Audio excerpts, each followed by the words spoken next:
வணக்கம். உங்கள் அனைவரையும் வரவேற்கின்றேன்.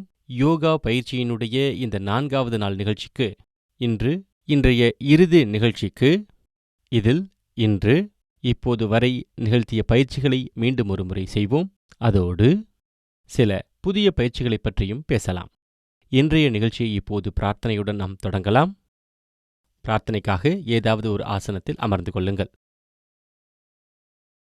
முதுகை நேராக வைத்துக் கொள்ளுங்கள். 2 கைகளையும் மெதுவாக நமஸ்கார் முத்திரைக்கு கொண்டு வாருங்கள். கண்களை மெதுவாக மூடிக்கொள்ளுங்கள்.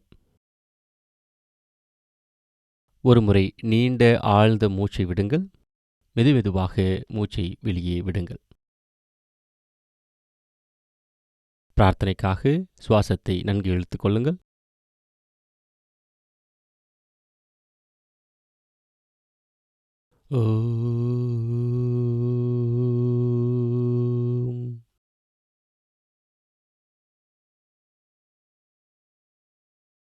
சம்கஜாத்வம்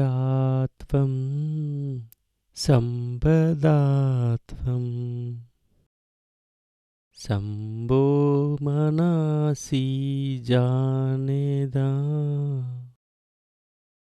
தேவாபாகம் யதா பூர்வே சஞ்ஞானானா ரூபாசதே சஞ்ஞானானா ரூபாசதே.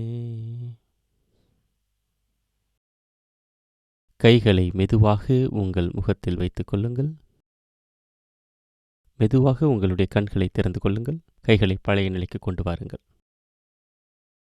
பயிற்சிக்காக உங்களுடைய நிலையில் நீங்கள் எழுந்து நில்லுங்கள். சூக்ஷ்ம கிரியாவுடன் இப்போது பயிற்சியை தொடங்கலாம். சாலன் கிரியா அல்லது சத்திலஜ் கிரியாவின் பயிற்சியை தொடங்குவோம். சூக்ஷ்ம கிரியாவில் தலை, நம் முகம், பிறகு கழுத்து, இடுப்பு மற்றும் முட்டிக்கான பயிற்சியை செய்வோம். தளர்வாக நில்லுங்கள். கால்களுக்கு இடையில் சற்று இடைவெளி. கைகளை நன்றாக வைத்துக்கொண்டு கண்களை ஒருமுறை மெதுவாக மூடுங்கள். மேலும் உடம்பின் கால்களை பூமியில் படுமாறு வைத்திருங்கள். மெதுவாக கண்களை திறங்கள். சூக்ஷ்ம கிரியாவிற்காக 2 கைகளையும் இடுப்பில் வையுங்கள். தலை மற்றும் கழுத்தை குனிய வைப்பதற்கான பயிற்சி. மூச்சை இழுத்து விட்டவாறு கழுத்தை கீழே குனியுங்கள். முகத்தாடை கழுத்தை தொட வேண்டும். சுவாசத்தை இழுத்தவாறு கழுத்தை பின்னோக்கி கொண்டு செல்லுங்கள். மூச்சை விட்டவாறு கழுத்தை நன்கு குனியுங்கள். மீண்டும் மூச்சை இழுத்தவாறு கழுத்தை பின்னோக்கி கொண்டு செல்லுங்கள். இப்போது பழைய நிலைக்கு வாருங்கள். கழுத்துக்கான மற்றொரு பயிற்சி வலதுபுறம் இடதுபுறம் திருப்புவதற்கான பயிற்சி. சுவாசத்தை விட்டவாறு கழுத்தை வலதுபுறம் அசையுங்கள். வலது காதை வலது தோளுடன் இணைப்பதற்கான முயற்சி செய்யுங்கள். மூச்சை விட்டவாறு கழுத்தை பழைய நிலைக்கு கொண்டு வாருங்கள். சுவாசத்தை விட்டவாறு கழுத்தை இடதுபுறமாக அசையுங்கள். இடது காதை இடது தோள்புறத்தில் வைப்பதற்கான முயற்சி செய்யுங்கள். சுவாசத்தை விட்டவாறு பழைய நிலைக்கு கொண்டு வாருங்கள். மறுபடியும் ஒருமுறை செய்வோம். சுவாசத்தை விட்டவாறு கழுத்தை வலதுபுறமாக, சுவாசத்தை இழுத்தவாறு பழைய நிலைக்கு, சுவாசத்தை விட்டவாறு இடதுபுறமாக, மேலும் சுவாசத்தை விட்டவாறு பழைய நிலைக்கு. இப்போது கழுத்துக்கான 3வது பயிற்சி வலதுபுறம் இடதுபுறமாக திருப்பும் பயிற்சி. சுவாசத்தை விட்டவாறு கழுத்தை வலதுபுறமாக திருப்புங்கள். வலது தாடை வலது தோளுக்கு நேராக இருக்குமாறு முயற்சி செய்யுங்கள். சுவாசத்தை இழுத்தவாறு பழைய நிலைக்கு. இப்போது சுவாசத்தை விட்டவாறு இடதுபுறமாக திருப்புங்கள். இடது தாடை இடது தோளுக்கு நேராக இருக்க வேண்டும். சுவாசத்தை இழுத்தவாறு பழைய நிலைக்கு. மீண்டும் ஒரு முறை சுவாசத்தை விட்டவாறு வலதுபுறமாக, சுவாசத்தை இழுத்தவாறு பழைய நிலைக்கு, சுவாசத்தை விட்டவாறு இடதுபுறமாக, சுவாசத்தை இழுத்தவாறு பழைய நிலைக்கு. இப்போது 4வது மற்றும் கடைசி பயிற்சி. சுவாசத்தை விட்டவாறு கழுத்தை முன்னோக்கி குனியுங்கள். கவனத்தில் கொள்ளுங்கள். யாருக்கு சர்வைக்கல் ஸ்பாண்டிலிட்டிஸ் என்ற பிரச்சனை இருக்கின்றதோ அவர்கள் குனிய வேண்டாம்.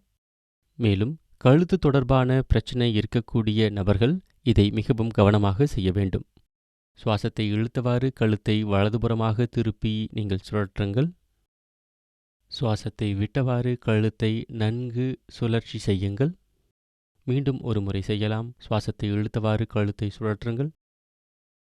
சுவாசத்தை விட்டவாறு கழுத்தை மீண்டும் கீழே கொண்டு வாருங்கள். இப்போது எதிர் திசையில் இதனை செய்யலாம். சுவாசத்தை இழுத்தவாறு நீங்கள் கழுத்தை சுழற்றுங்கள். கண்களை திறந்திருங்கள். சுவாசத்தை விட்டவாறு கழுத்தை முழுமையாக சுழற்றி கொண்டு வாருங்கள். மீண்டும் ஒரு முறை சுவாசத்தை இழுத்தவாறு பின்னோக்கி, சுவாசத்தை விட்டவாறு கழுத்தை கீழே கொண்டு வாருங்கள். சுவாசத்தை இழுத்தவாறு பழைய நிலைக்கு கழுத்தை கொண்டு வாருங்கள். கைகளை பழைய நிலைக்கு, கண்களை மூடிக்கொள்ளுங்கள். இந்த 4 பயிற்சிகளினுடைய தாக்கம் பயிற்சிக்கு பிறகு விரிவாக பேசலாம். இந்த பயிற்சிகளினுடைய தாக்கம் எவ்வாறு இருக்கிறது என்று பேசுவோம். இப்போது அடுத்த பயிற்சியை செய்யலாம். அடுத்த பயிற்சி கந்துச்சாலன் பயிற்சி. சுவாசத்தை இழுத்தவாறு கைகளை மேல் நோக்கி கொண்டு செல்லுங்கள். விரல்களை ஒன்றாக சேர்த்து மேலே கொண்டு செல்லுங்கள். சுவாசத்தை விட்டவாறு கைகளை பழைய நிலைக்கு. மீண்டும் ஒரு முறை செய்யலாம். கைகளை மேல் நோக்கி உயர்த்தி கொள்ளுங்கள். முழுமையாக மேல் நோக்கி ஸ்ட்ரெச். சுவாசத்தை விட்டவாறு கீழ் நோக்கி கொண்டு வாருங்கள். அடுத்த பயிற்சி கந்து சக்கர கிரியா. சுவாசத்தை இழுத்தவாறு கைகளை உயர்த்தி கொள்ளுங்கள். உள்ளங்கைகளை திருப்புங்கள். சுவாசத்தை விட்டவாறு கைகளை தோளுக்கு மேல் வையுங்கள். இப்போது 2 முட்டிகளையும் முன்னே நேரே கொண்டு வாருங்கள். இப்போது சுவாசத்தை இழுத்தவாறு முட்டிகளை சுழற்றி முழுவதுமாக சுழற்றுங்கள். சுவாசத்தை விட்டவாறு முட்டிகளை முன்னே கொண்டு வந்து இணையுங்கள். மீண்டும் ஒரு முறை செய்யலாம். சுவாசத்தை இழுத்தவாறு மேலே, சுவாசத்தை விட்டவாறு செய்யுங்கள். எதிர் திசையில் இந்த பயிற்சியை 2 முறை செய்யுங்கள். சுவாசத்தை விட்டவாறு கீழிருந்து மேலாக, சுவாசத்தை இழுத்தவாறு மேலிருந்து கீழே. மீண்டும் ஒரு முறை செய்யலாம். சுவாசத்தை விட்டவாறு கீழே, சுவாசத்தை இழுத்தவாறு மேலே, மீண்டும் பழைய நிலைக்கு. இப்போது சுவாசத்தை இழுத்தவாறு கைகளை விரியுங்கள். கழுத்துக்கு நேராக கைகளை விரித்து கொள்ளுங்கள். உள்ளங்கைகளை திருப்புங்கள். சுவாசத்தை விட்டவாறு கீழே கொண்டு வாருங்கள். மீண்டும் ஒரு முறை கண்களை மூடுங்கள். கழுத்தில் ஏற்பட்டிருக்கக்கூடிய இந்த மாற்றத்தை உணருங்கள். இந்த பயிற்சி கழுத்து தொடர்பான சிக்கல்களில் இருந்து விடுவிக்க உதவி செய்யும். அடுத்த பயிற்சி கட்டிச்சாலன் கிரியா. இதில் 2 பயிற்சிகளை செய்யலாம். முன்னே பின்னே குனிவதற்கான பயிற்சி, வலதுபுறம் இடதுபுறம் வளைவதற்கான பயிற்சி. இந்த பயிற்சிக்காக கால்களில் நல்ல இடைவெளியை விடுங்கள். சுவாசத்தை இழுத்தவாறு கைகளை முன்னோக்கி மேலே கொண்டு செல்லுங்கள். முன்பு செய்ததைப் போல. கண்களை திறந்தவாறு எவ்வளவு முடியுமோ அவ்வளவு பின்னோக்கி குனியுங்கள். பழைய நிலைக்கு மீண்டும் வாருங்கள். சுவாசத்தை விட்டவாறு நன்கு முன்னே குனியுங்கள். கைகளை கால்களுக்கு இடையில் வைத்திருங்கள். கழுத்தை நேராக வைத்திருங்கள். மீண்டும் ஒரு முறை செய்யலாம். சுவாசத்தை இழுத்தவாறு மேலே மேலே சென்று பின்னோக்கி குனியுங்கள். கண்களை திறங்கள். பழைய நிலைக்கு வாருங்கள். சுவாசத்தை விட்டவாறு முன்னோக்கி குனியுங்கள். கைகளை 2 கால்களுக்கு இடையில் வையுங்கள். இடுப்பை கீழ்நோக்கி வளைப்பதற்காக முயற்சி செய்யுங்கள். சுவாசத்தை விட்டவாறு பழைய நிலைக்கு வாருங்கள். கைகளை மேலே, சுவாசத்தை விட்டவாறு கைகளை பக்கத்திற்கு கொண்டு வாருங்கள். கைகளை கீழே கொண்டு வாருங்கள். கால்களை ஒன்றாக்குங்கள். தளர்வாக இருங்கள். கட்டிச்சாலனினுடைய அடுத்த பயிற்சி கட்டி சக்தி விகாச கிரியா, ட்ரங்க் ட்விஸ்டிங். கால்களுக்கு இடையே இடைவெளி விடுங்கள். சுவாசத்தை இழுத்தவாறு 2 கைகளையும் முன்னே கொண்டு வாருங்கள். மேலும் சுவாசத்தை விட்டவாறு உடம்பை வலதுபுறமாக திருப்புங்கள். முயற்சி செய்யுங்கள். தொப்புளுக்கு கீழே அனைத்தும் நேராக இருக்க வேண்டும். மீண்டும் பழைய நிலைக்கு. சுவாசத்தை விட்டவாறு இடதுபுறமாக. கைகளை கழுத்துக்கு நேராக வையுங்கள். சுவாசத்தை இழுத்தவாறு பழைய நிலைக்கு. மீண்டும் ஒரு முறை செய்யுங்கள். வலதுபுறமாக திரும்புங்கள். சுவாசத்தை நிரப்பியவாறு பழைய நிலைக்கு.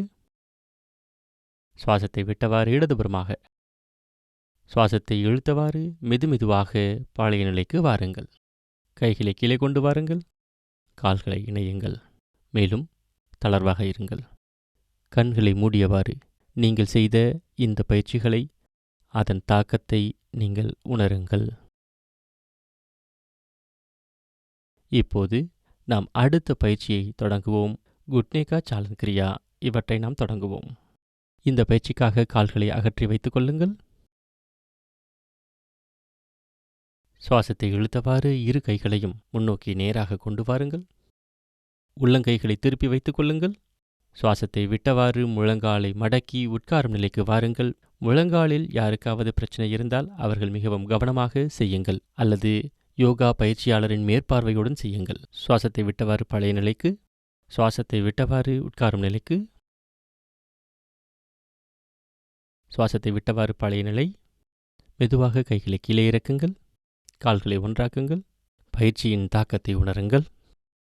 ஒவ்வொரு பயிற்சியின் போதும் நாம் சுவாசம் தொடர்பான அந்த தாக்கத்தை நாம் உணர்ந்து கொண்டிருக்கின்றோம்.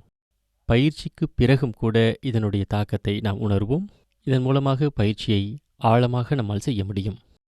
இப்போது யோகாசனத்தை நாம் தொடங்கலாம். முதலாவது ஆசனம் தாடாசனம். தாடாசனத்திற்காக திரும்பிக் கொள்ளுங்கள், திசையை மாற்றுங்கள். தாடாசனத்திற்காக கால்களில் இடைவெளி விட்டு வைத்திருங்கள். சுவாசத்தை இழுத்தவாறு கைகளை மேல் நோக்கி தோளுக்கு நேராக கொண்டு வாருங்கள். சுவாசத்தை விட்டவாறு கை விரல்களை இணையுங்கள். பின்பு அதை வெளிப்புறமாக கொண்டு வாருங்கள். சுவாசத்தை இழுத்தவாறு கைகளை மேலே கொண்டு செல்லுங்கள். இப்போது ஒரு முறை முழு உடலையும் நேராக கொண்டு வந்து சமநிலைப்படுத்திக் கொள்ளுங்கள். மேலும் சரியாக நின்றவுடன் உங்களுடைய குதிகால்களால் மேலே எழும்புங்கள். மேலும் குதிகால்களில் சமநிலைப்படுத்துங்கள். கவனத்தில் கொள்ளுங்கள், இந்த நேரத்தில் சுவாசத்தை முறையாக விடுங்கள். இதுபோன்ற ஆசனத்தில் நீங்கள் சுவாசத்தை தடை செய்ய வேண்டாம். மெதுவாக குதிகால்களை பழைய நிலைக்கு, கைகளை பழைய நிலைக்கு கொண்டு வாருங்கள்.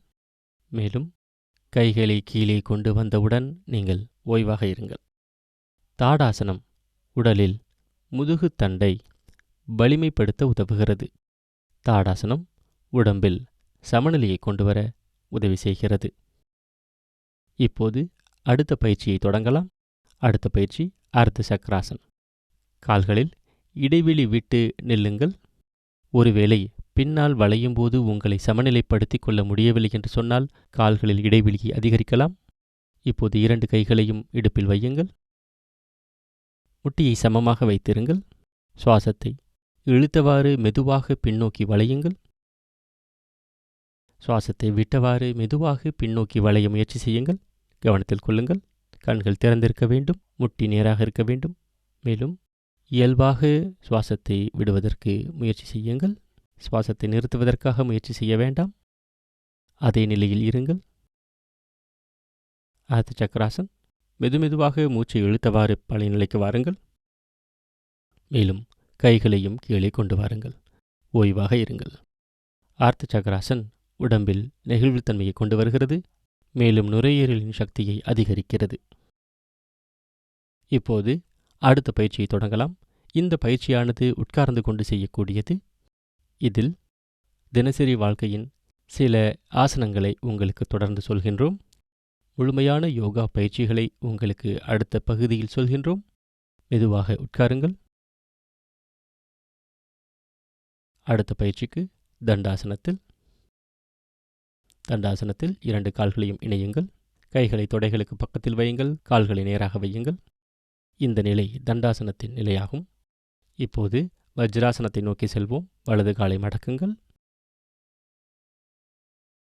வலது காலை மடக்கியதற்கு பிறகு இப்போது இடது காலையும் மடக்கி நீங்கள் உட்காருங்கள். இவ்வாறாக நீங்கள் உட்காருங்கள். அடுத்த பயிற்சி அர்த்த உஷ்டாசன். மெதுவாக முட்டி போட்டு எழுந்திருங்கள். தேவைப்பட்டால் உங்களுடைய கால்களுக்கு இடையில் நீங்கள் இடைவெளியை கொண்டு வாருங்கள். உங்களால் சமநிலையை கொண்டு வர முடியவில்லை என்று நீங்கள் நினைத்தால் நீங்கள் இடைவெளி கொடுக்கலாம். இல்லையென்றால் இவ்வாறு செய்யக்கூடியவர்கள் இப்படியே நீங்கள் இதனை செய்யலாம். 2 கைகளையும் பின்னால் வைத்துக் கொள்ளுங்கள். உள்ளங்கைகள் சமமாக இருக்க வேண்டும், கீழ்நோக்கி இருக்க வேண்டும். முட்டியை சமமாக வைத்துக் கொள்ளுங்கள். சுவாசத்தை இழுத்தவாறு உடம்பை பின்னோக்கி வளையுங்கள். மெதுவாக பின்னோக்கி வளையக்கூடிய பயிற்சி. யாருக்கெல்லாம் உஷ்டாசன் முடியவில்லை என்றால் வரக்கூடிய நேரத்தில் உஷ்டாசன பயிற்சிகளை செய்வோம். இப்போது அர்த்த உஷ்டாசன் பயிற்சிகளை செய்யலாம். இப்போது சுவாசத்தை இழுத்தவாறு பழைய நிலைக்கு வாருங்கள். கைகளை முன்னே கொண்டு வாருங்கள். மெதுவாக வஜ்ராசனத்தில் உட்காருங்கள். அர்த்த உஷ்டாசன் நுரையீரல் திறனை அதிகரிக்கிறது. வயிறு தொடர்பான சிக்கல்களை நீக்கவும் உதவுகிறது. கழுத்து தொடர்பான பிரச்சனைகளை நீக்கவும் இது உதவி செய்கிறது. இதன் எதிர்த்திசை, இதனை கவுண்டர் பொசிஷன் என்று சொல்வோம்.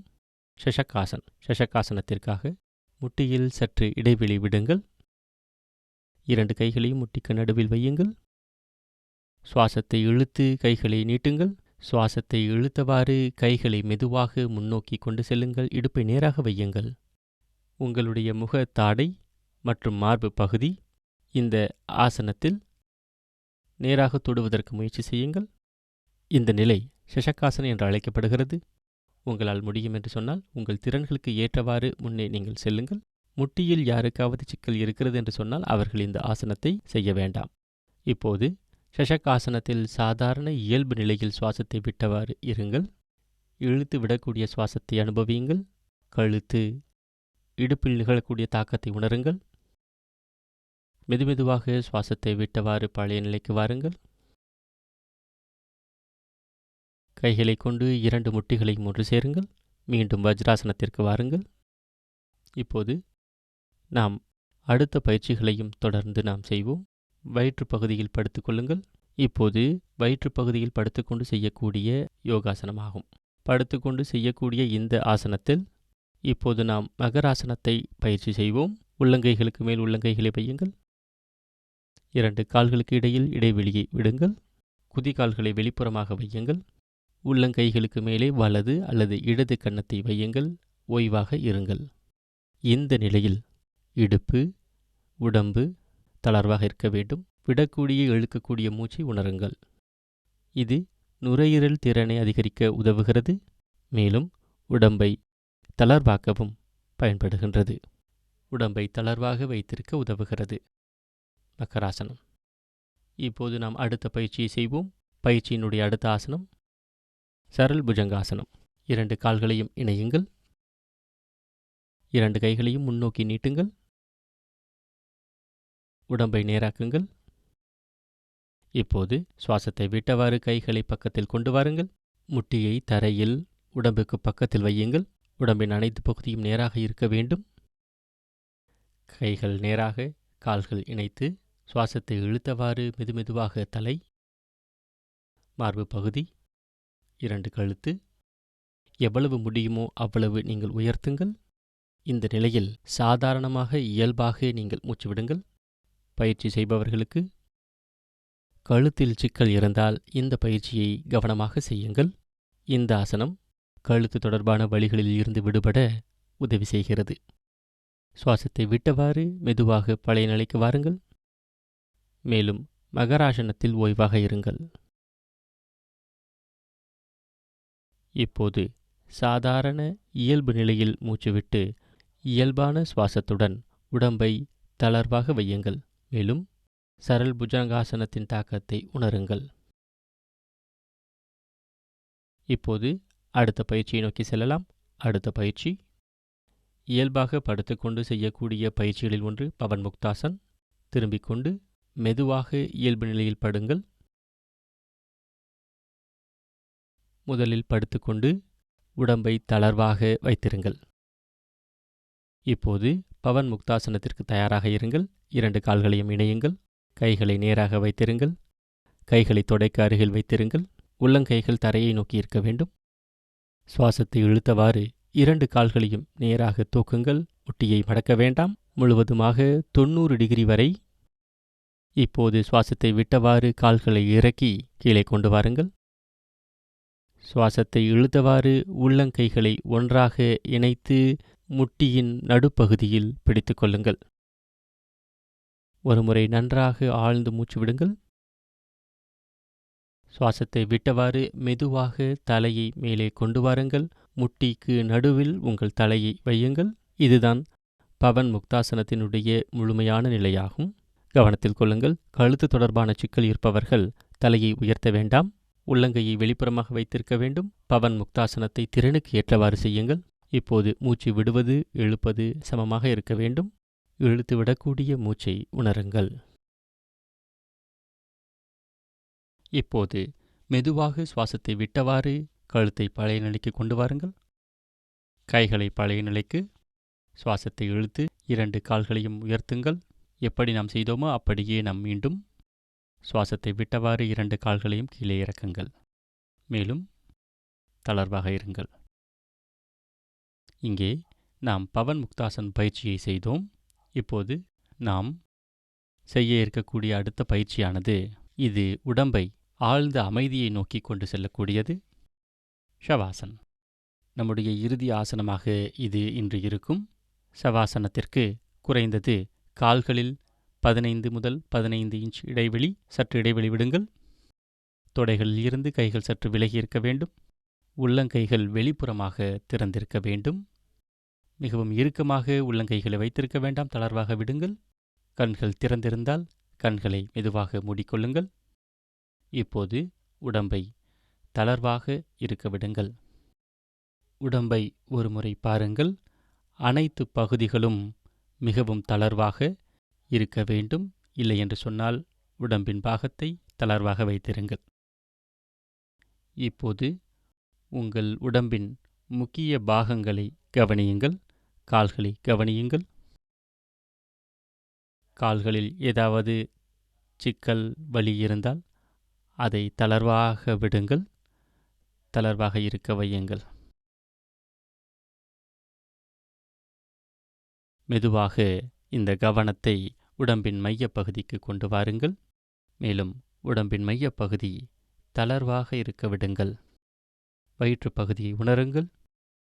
சுவாசத்தை இழுத்து விடும்போது வயிற்றில் ஏற்படக்கூடிய இந்த தாக்கத்தை உணருங்கள். இடுப்பு பகுதியை தளர்வாக வைத்திருங்கள். உங்களுடைய கவனத்தை உங்களுடைய கைகளில் கொண்டு வாருங்கள். கைகளில் எந்த ஒரு இறுக்கமும் இருக்கக்கூடாது. தளர்வாக விடுங்கள். கைகளின் விரல்கள் தளர்வாக இருக்க விடுங்கள். மேலும் இப்போது உங்கள் கவனத்தை முகத்திற்கு கொண்டு வாருங்கள். முகத்தின் தசைகள் மெதுவாக தளர்வாக்குங்கள். அமைதியாக தளர்வாக இருங்கள். கண்களை தளர்வாக வையுங்கள். இப்போது உடம்பில் நீங்கள் இழுத்து விடக்கூடிய இந்த சுவாசத்தை நன்கு கவனியுங்கள். இழுத்து விடக்கூடிய அந்த சுவாசத்தை அனுபவியுங்கள். இழுத்து விடக்கூடிய இந்த சுவாசத்துடன் உடம்பு தளர்வாக, மேலும் தளர்வாக விடுங்கள். இந்த முழு உடம்பையும் பூமியை நோக்கி நீங்கள் சமர்ப்பியுங்கள். வேலைக்கு பிறகும் கூட உங்களுக்கு களைப்பு ஏற்பட்டால் நீங்கள் இந்த சவாசனத்தை நீங்கள் தொடர்ந்து செய்யலாம். இப்போது சவாசனத்திலிருந்து வெளிவர நீண்ட ஆழமான சுவாசத்தை இழுங்கள். மெதுமெதுவாக சுவாசத்தை வெளிவிடுங்கள். மெதுமெதுவாக கைகளை கால்களை அசையுங்கள். Move your fingers and dose.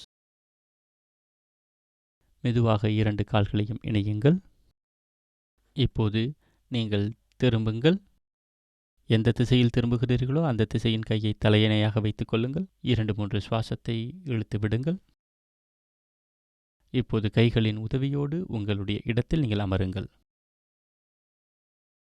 இப்போது நாம் நமது இந்த பயிற்சியை முன்னோக்கி கொண்டு செல்வோம். அதற்கு நீங்கள் உங்கள் ஆசனத்தில் அமருங்கள். சுகாசன், அர்த்த பத்மாசன் அல்லது பத்மாசன், ஏதாவது ஒரு ஆசனத்தில் அமர்ந்து கொண்டு 2 கைகளும் தியான முத்ராவில். இப்போது உங்கள் இடுப்பை நேராக வைத்திருங்கள். நாம் நாடி சோதன் பிராணாயாமம் அல்லது அனுலோம் விலோம் பிராணாயாமம் செய்யலாம். இப்போது இடது கையை கியான முத்திரையில் வைத்திருங்கள். வலது கையை நாசாகிர முத்திரையில் வைத்திருங்கள். மேலும் 2 நாசிகள் வழியாகவும் மூச்சை இழுத்து விடுங்கள். மெதுவாக வலது நாசியை மூடுங்கள். இடது நாசி வழியாக சுவாசத்தை இழுங்கள். இடது நாசியை இப்போது மூடுங்கள். வலது நாசி வழியாக சுவாசத்தை வெளிவிடுங்கள். இப்போது இந்த நாசி வழியாக முழுவதுமாக மூச்சை இழுங்கள். இப்போது இந்த நாசியை மூடுங்கள். இப்போது இடது நாசியை திறந்தவாறு சுவாசத்தை நீங்கள் வெளிவிடுங்கள். இது அனுலோம் விலோமின் ஒரு சக்கரம். இப்படி 2 சக்கரத்தை நாம் செய்வோம். உங்களுடைய சுவாசம் மெதுவாக, இயல்பாக, முறையாக இருக்க வேண்டும். நீங்கள் இந்த பயிற்சியில் யோகிக் டீப் பிரீத்திங்கில் நீங்கள் இதனை இப்போது பயிற்சி செய்திருக்கிறீர்கள். அதை கவனத்தில் கொண்டு பயிற்சி செய்யுங்கள். சுவாசத்தை இழுத்தவாறு, சுவாசத்தை வெளிவிட்டவாறு. நாடி சோதன் பிராணாயாமம் உடம்பில் இரத்த சுழற்சி, சுவாசத்தை அதிகரிப்பதற்கான உதவி செய்கிறது. மேலும் மனதை அமைதியை நோக்கி இது கொண்டு செல்கிறது.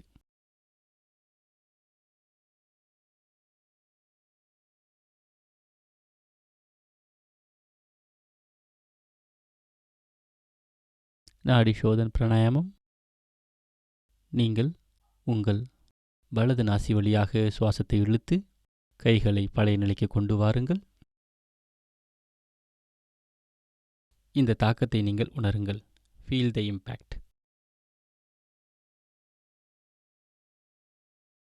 இன்று நம்முடைய இந்த பயிற்சியில், முக்கியமான இந்த பயிற்சியில், நாங்கள் உங்களுக்கு இந்த பயிற்சிகளை பயிற்றுவிப்பதற்கு நாங்கள் முயற்சிக்கிறோம். அதுதான் தியானம். இதனை சாதாரண நபர்கள் செய்ய முடியாது. அது அனுபவத்தில் வருவதாகும். ஆசனத்தை செய்ய நீங்கள் ஒரு முறை உங்கள் ஆசனத்தை சோதியுங்கள். எந்த ஒரு ஆசனத்திலும் சுகாசன், அர்த்தபத்மாசன், பத்மாசன் எது வசதியாக உள்ளதோ அதில் இருங்கள். 2 கைகளும் தியான முத்திரையில். மெதுமெதுவாக நீங்கள் தியான முத்திரைக்கு வாருங்கள். தியான முத்திரை உங்களுக்கு வசதியாக இருந்தால் நீங்கள் அதிலேயே இருக்கலாம். முதுகுத்தண்டை நேராக வைத்திருங்கள். இப்போது நீங்கள் உங்களுடைய அந்த கழுத்தை மெதுவாக நீங்கள் வளைத்தவாறு உடம்பை தயார்படுத்தி உங்களுடைய உடம்பை ஒரு முறை நீங்கள் சோதியுங்கள். கண்களை மூடியே வைத்திருங்கள். தியானத்திற்காக உடம்பை தயார்படுத்தியதற்கு பிறகு நாம் சுவாசத்தை வெளிவிடுவது, அதனை இழுப்பது, இயல்பான முறையில் அதை வெளிவிடுவது, இதனை செய்வதற்கு நாம் முயற்சி செய்வோம். சுவாசத்தை இழுங்கள், சுவாசத்தை வெளிவிடுங்கள். இதை நீங்கள் உணருங்கள்.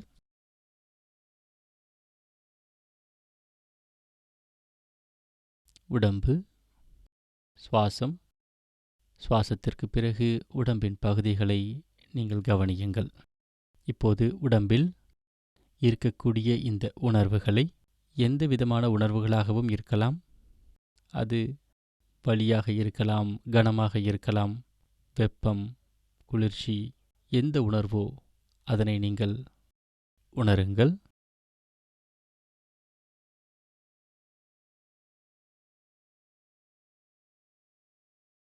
மேலும்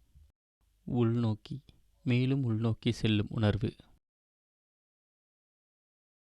தியானத்தில் உள்நோக்கி செல்லக்கூடிய உணர்வு. தியானத்தில் ஆழ்வதற்கான ஒரு முயற்சி. தியான பயிற்சி, மன அமைதி, ஒருங்கிணைப்பு, ஒன்றுடன் நாம் நம்முள் இணைவதற்கான மார்க்கத்திற்கு செல்கிறோம். தியானம் யோகாவில் முக்கியமான ஒன்றாகும். சொல்வதானால் தியானத்தால் எந்த ஒரு பயிற்சியாகவோ அல்லது ஆசனமாகவோ இருந்தாலும் தியானத்தை தயார் செய்வதுதான். இப்போது மீண்டும் பழைய நிலைக்கு வருவதற்கு சுவாசத்தை பயன்படுத்துங்கள். நீண்ட ஆழமாக மூச்சு விடுங்கள். நீண்ட மூச்சை வெளிவிடுங்கள்.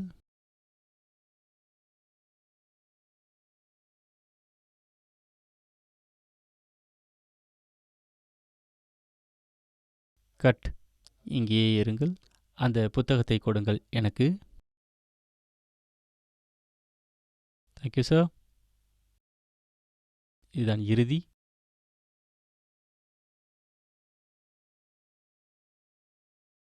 இப்போது இங்கே.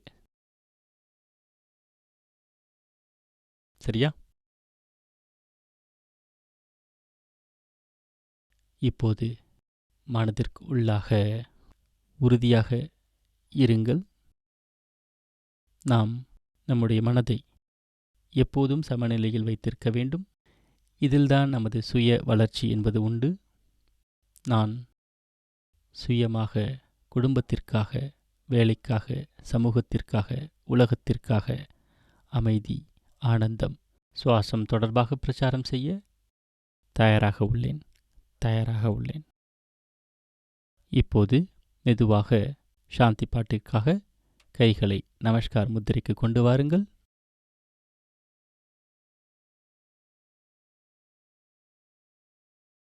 ஒரு முறை நீண்ட மூச்சை இழுத்து விடுங்கள். சுவாசத்தை வெளிவிடுங்கள். சாந்தி பாட்டிற்காக ஆழ்ந்த மூச்சு விடுங்கள்.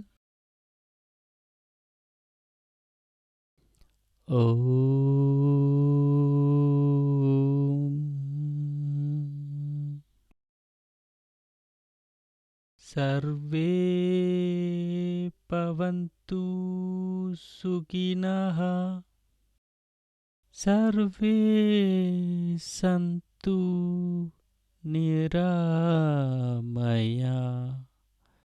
सर्वे भद्राणि पश्यन्तु मा कश्चित् दुःखभाग् भवेत् मा कश्चित् दुःखभाग् भवेत्. ஓம் சாந்தி சாந்தி சாந்தி.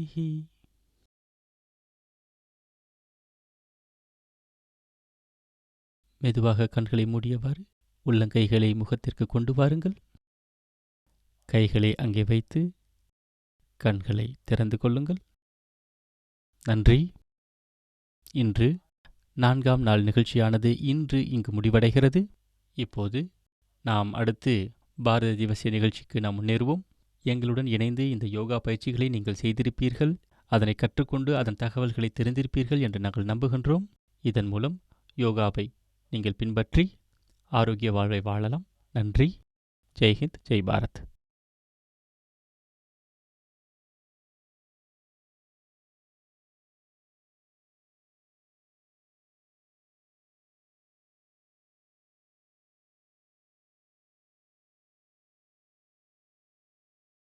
வணக்கம்.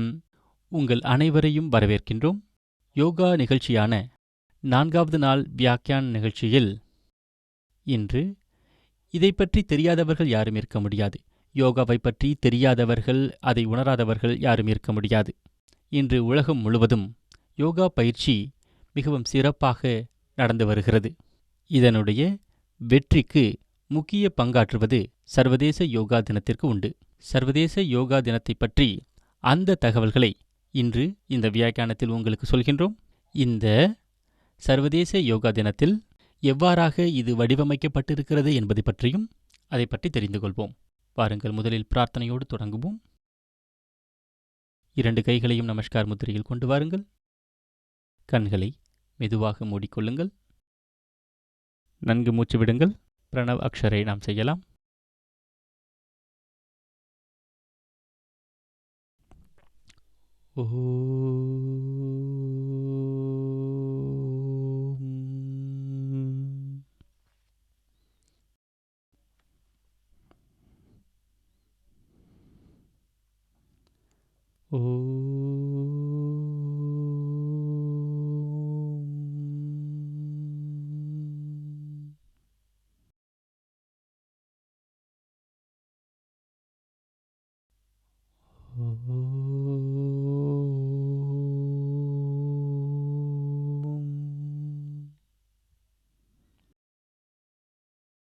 சாந்தி சாந்தி சாந்தி.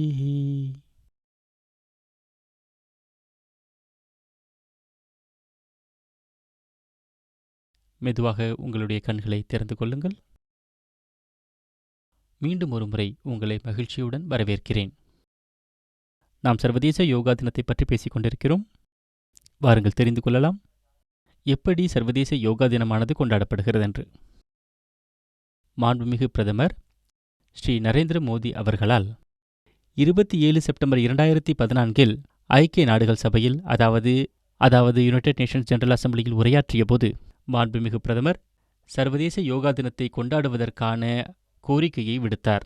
அவர் மேலும் எடுத்துரைத்தார், யோகாவின் முக்கியத்துவம், யோகா ஏன் தேவை, உலகம் முழுவதும் யோகாவினுடைய தாக்கம், ஆரோக்கியம் மற்றும் நல்வாழ்வை கொண்டு வரும் என்றார். அதனால்தான் சர்வதேச யோகா தினத்தை கொண்டாடுவதற்கான கோரிக்கை விடுத்தார். இது முதல் முறையாக நடந்தது. இவ்வளவு குறைவான காலத்தில் அந்த கோரிக்கையை மிக விரைவில் ஏற்றுக்கொள்ளப்பட்டது. அது அங்கீகரிக்கப்பட்டும் விட்டது. 2014 ஆண்டு 11 டிசம்பரில் 193 உறுப்பினர்களிடையே 177 நாட்டினுடைய உறுப்பினர்கள் 21 ஜூனை சர்வதேச யோகா தினமாக கொண்டாட இசைவு தெரிவித்தார்கள். தங்களுடைய தீர்மானத்தில் யுனைடெட் நேஷன்ஸ் ஜெனரல் அசெம்பிளியானது இந்த யோகா என்பது ஆரோக்கியம் மற்றும் வளர்ச்சிக்கு மிக முக்கியமானதென்றது. மேலும் உலகத்தினுடைய ஆரோக்கியத்திற்காக அதனுடைய லாபத்தை பற்றியும் பல தகவல்களை எடுத்து உரைத்தது. அதாவது இதன் அர்த்தம், யோகா உடம்பு, மனம் மற்றும் ஆன்மீகத்தில் மிகப்பெரிய பங்காற்றுகின்றது, மிகப்பெரிய பயனை கொடுக்கின்றது.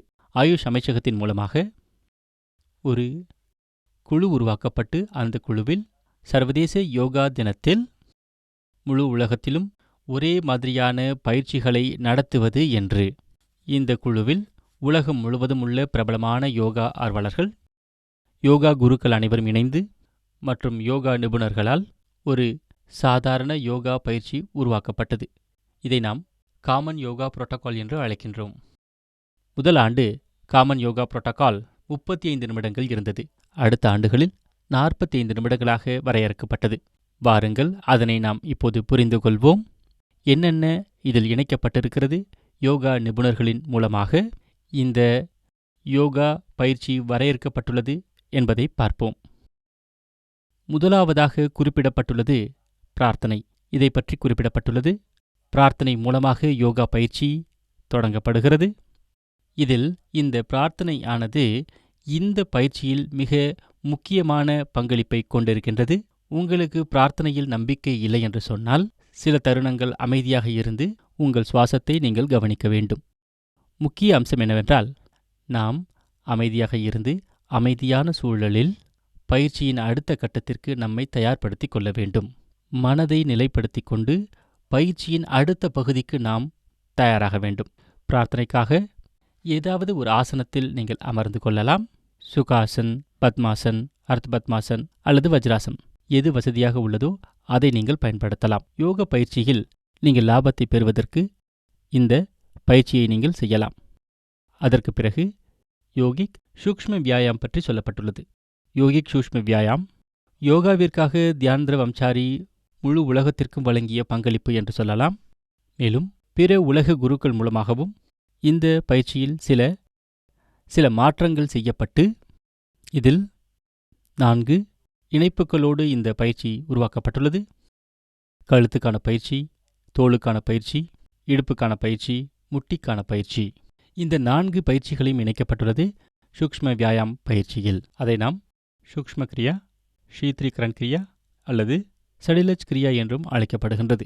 பாருங்கள், எந்தெந்த கிரியா இதில் இணைக்கப்பட்டுள்ளது என்று பார்க்கலாம். கழுத்துக்கான 4 கிரியாக்கள் இதில் கொடுக்கப்பட்டுள்ளதை பார்க்கின்றோம். முதலாவது கிரியா என்பது கழுத்தை மேலே கீழே, அதாவது முன்பும் பின்புமாக அசைப்பதை பற்றியது. அடுத்த கிரியாவில் வலதுபுறம் இடதுபுறமாக அசைப்பதை பற்றியது, லேட்ரல் பெண்டிங். மூன்றாவதாக தலையை இடதுபுறம் வலதுபுறம் திருப்புவது பற்றியது. 4வது தலையை வட்டமாக சுழற்றுவது பற்றியது. இந்த 4ஐயும் சுவாச பயிற்சியோடு இணைத்து இதனை சமமாக செய்வதை பற்றியதாக இருக்கின்றது. அடுத்தது கழுத்தை பற்றிய இந்த பயிற்சியை நாம் பார்க்கலாம். இந்த கிரியா என்பது கழுத்தை உணர்வதை பற்றியது. கழுத்தினுடைய இந்த சாலன் கிரியா என்பது இதை தளர்வாக வைத்திருப்பது பற்றியது. இதில் 2 வகையான அம்சங்கள் உள்ளன. ஒன்று, கழுத்தை இயக்குவது பற்றியது. கைகளை மேலே கீழே உயர்த்தி இதனை செய்வது எளிதானது. 2வது, கழுத்தை வட்டமாக இயக்குவது பற்றியது. மேலும் 3வது பயிற்சி என்பது கட்டிச்சாலன் கிரியா, அதாவது இடுப்புக்கு வலதுபுறமாக இடதுபுறமாக இயக்குவது பற்றிய பயிற்சி. இடுப்புக்கு பல பயிற்சிகள் இருக்கின்றன. ஆனால் இந்த எளிய இந்த பயிற்சியில் இது இங்கே கொடுக்கப்பட்டுள்ளது. அடுத்து முட்டிக்கான ஒரு பயிற்சி.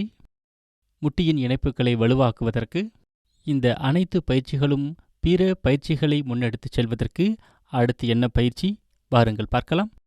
அடுத்து நாம் யோகாசனத்தை பற்றி நாம் பேசலாம். யோகாசனத்தில் முதன்மையாக நின்று கொண்டு செய்யக்கூடிய பல பயிற்சிகள் இதில் இணைக்கப்பட்டுள்ளன. அதில் 5 முக்கிய ஆசனங்கள் உள்ளன. அந்த அம்சங்கள் இங்கே கொடுக்கப்பட்டு இருக்கின்றன. முதலில் தாடாசன், இரண்டாவது விருக்ஷாசன், அர்த்த சக்கராசன், பாதஹஸ்தாசன், திரிகோணாசன். இந்த பயிற்சிகள் நாம் நின்று கொண்டு செய்யக்கூடிய இந்த பயிற்சியில் சமநிலையை உருவாக்க நமக்கு உதவுகின்றது. அடுத்ததாக உட்கார்ந்து கொண்டு செய்யக்கூடிய ஆசனங்களை பற்றி பார்க்கலாம். 7 ஆசனங்கள் உட்கார்ந்து கொண்டு செய்யக்கூடிய ஆசனங்களாக இருக்கின்றன. அதில் முதன்மையானது தண்டாசன், இரண்டாவது பத்ராசன், பிறகு அர்த்த உஷ்டாசன், பிறகு உஷ்டாசன். யாருக்கெல்லாம் உஷ்டாசனம் முடியவில்லை என்று சொன்னால் அவர்கள் அர்த்த உஷ்டாசனத்தை செய்யலாம். அதற்கு பிறகு கவுண்டர் போஸ், அதாவது எதிர் திசையானது சஷகாசன். அடுத்து உத்தாக் மண்டூக்காசன், நுரையீரலினுடைய சக்தியை அதிகரிக்க உதவுகின்றது வக்ராசன். ஒரு வகையில் இடுப்பின் பகுதிகளை தளர்வாக்குவதற்கு இந்த ஆசனங்கள் கொடுக்கப்பட்டுள்ளன. 7 ஆசனங்கள் இங்கே கொடுக்கப்பட்டுள்ளன. அதற்கு பிறகு படுத்துக்கொண்டு செய்யக்கூடிய ஆசனங்கள் கொடுக்கப்பட்டிருக்கின்றன. 3 ஆசனங்கள் இங்கே கொடுக்கப்பட்டிருக்கின்றன. முதலாவது மக்கராசன், இரண்டாவது புஜங்காசன். புஜங்காசன் என்பது முதுகு தண்டுவடத்திற்கும் நுரையீரலை சரி செய்வதற்கும் உதவுகின்றது. அதற்கு பிறகு ஷலபாசன். 2 கால்களும் சமமாக இதில் உயர்த்தப்படுகின்றன. பெல்விக் பகுதிகளை வலுப்படுத்துவதற்கும் மற்றும் நுரையீரலை அதன் சக்தியை அதிகரிப்பதற்கு இது மிகவும் பயன்படுகிறது. அதற்கு பிறகு நாம் பார்க்கலாம். இப்போது நாம் வயிற்று பகுதியில் படுத்துக்கொண்டு செய்யக்கூடிய ஆசனங்கள், அதை பற்றி நாம் இப்போது பார்க்கலாம். அங்கு 5 ஆசனங்கள் கொடுக்கப்பட்டுள்ளன. முதலாவது சேதுபந்தாசன். முதுகு தண்டுவடத்திற்கு மிகவும் பயனுள்ளது, நுரையீரலுக்கு மிகவும் பயனுள்ளதாக இருக்கும். அடுத்தது உத்தான் பாதாசன். தொப்புள் பகுதிக்கு மிகவும் நல்லது, நுரையீரலுக்கு மிகவும் சிறந்தது. இரத்தத்தின் சுழற்சிக்கு இது மிகவும் சிறந்த ஒன்றாக இருக்கும். அதற்கான ஒரு பயிற்சி இது. அதற்கு பிறகு அர்த்தஹாலாசன். இது ஹைப்பர் டென்ஷனை நீக்குவதற்கு இது உதவி செய்கின்றது. மேலும் பல நன்மைகள் உண்டு. பிறகு பவன் முக்தாசன், பிறகு சவாசன். இந்த 5 ஆசனங்களும் இது வயிற்று பகுதியில் படுத்துக்கொண்டு செய்யக்கூடிய ஆசனங்களில் ஒன்றாக இருக்கின்றது. இந்த 5 ஆசனங்களும் அந்த பகுதியை வலுப்படுத்துவதற்காக உதவி செய்கின்றது. அதற்கு அடுத்த பயிற்சி ஷோதன் கிரியா. பிராணாயாமத்திற்காக முழுமையாக தயாராவது ஷட்கரம் பயிற்சி, கபால்பாதி ஆகியவையும் இதில் இருக்கின்றது. இது சைனஸ் தொடர்பான பிரச்சனைகளில் இருந்து விடுபடுவதற்கு உதவி செய்கின்றது. அதற்கு பிறகு பிராணாயாமம். பிராணாயாமத்திற்கான 3 முக்கியமான ஆசனங்கள் இங்கே கொடுக்கப்பட்டுள்ளன. முதலாவது நாடிஷூதன். மூச்சை ஒரு நாசி வழியாக உள்ளிழுத்து அடுத்த நாசி வழியாக வெளிவிடுவது. எந்த நாசியிலிருந்து நாம் வெளிவிட்டோமோ அதிலிருந்து நாம் உள்ளிழுத்து மற்றொரு நாசி வழியாக வெளிவிடுவது. இந்த ப்ராசஸ் இவ்வாறாக இது செயல்படுகிறது. இதை நீங்கள் 10 முதல் 15 முறை நீங்கள் தினமும் செய்தால் சுவாசத்தினுடைய தாக்கத்தை உங்கள் உடம்பில் நீங்கள் உணர முடியும். அதற்கு பிறகு ஷீத்லி பிராணாயாமம் சொல்லப்பட்டுள்ளது. பிறகு பிராமரி பிராணாயாமம். இந்த பிராணாயாமம் நுரையீரலின் திறனை அதிகரிப்பதற்கு உதவி செய்கிறது. முழு உடம்பில் மூச்சின் தாக்கத்தை ஏற்படுத்துவதற்கு உதவி செய்கிறது. அதோடு நமது மனதை அமைதிப்படுத்துகிறது. தியானத்தை நோக்கி திருப்புவதற்கு இது மிகவும் உதவி செய்கிறது, முக்கிய பங்காற்றுகிறது. அதற்கு பிறகானது கொடுக்கப்பட்டுள்ள பயிற்சி என்பது தியானம். தியானம், இந்த தியானமானது மனதை அமைதிப்படுத்த உதவி செய்கின்றது. மேலும் உடம்பை ஒருமுகப்படுத்துவதற்கு உதவி செய்கிறது. தியானம் நம்மை நம்மோடு இணைப்பதற்கான வழியாகும். இதுபோன்ற பயிற்சிகளானது நம்முடைய ஒட்டுமொத்த பயிற்சியில் இணைக்கப்பட்டுள்ளது. அதற்கு பிறகு உறுதிப்பாடு. உறுதிப்பாடு என்பது மிக முக்கிய பங்காற்றுகின்றது. இறுதியாக நாம் உறுதிப்பாட்டை எடுக்கின்றோம். அதற்கு பிறகு சாந்தி பாட், சாந்தி மந்திர. இறுதியாக பிரார்த்தனை என்பது உள்ளது. இறுதியாக அந்த பிரார்த்தனை என்பதும் சேர்க்கப்பட்டுள்ளது. இங்கே நம்முடைய யோகா பயிற்சி என்பது முழுமையடைகிறது. சர்வதேச யோகா தினத்தில் ஆர்வத்துடனும் உற்சாகத்துடனும் முழு உலகமும் இந்த யோகா பயிற்சிகளை செய்கின்றார்கள். மேலும் நாம் இப்போது கூடவே சர்வதேச யோகா தினத்தை நோக்கி முன்னேறுகிறோம். நாம் இதனையும் மிகவும் சிறப்பாகவும் ஆர்வமாகவும் உற்சாகத்துடன் நாம் மிக சிறப்பாக கொண்டாடுவோம். நன்றி. நாம் வியாக்கியானத்தை இப்போது முடித்துக்கொள்வோம். ஓம் சாந்தி சாந்தி சாந்தி. உங்கள் அனைவருக்கும் மிக்க நன்றி. ஜெய் ஹிந்த், ஜெய் பாரத்.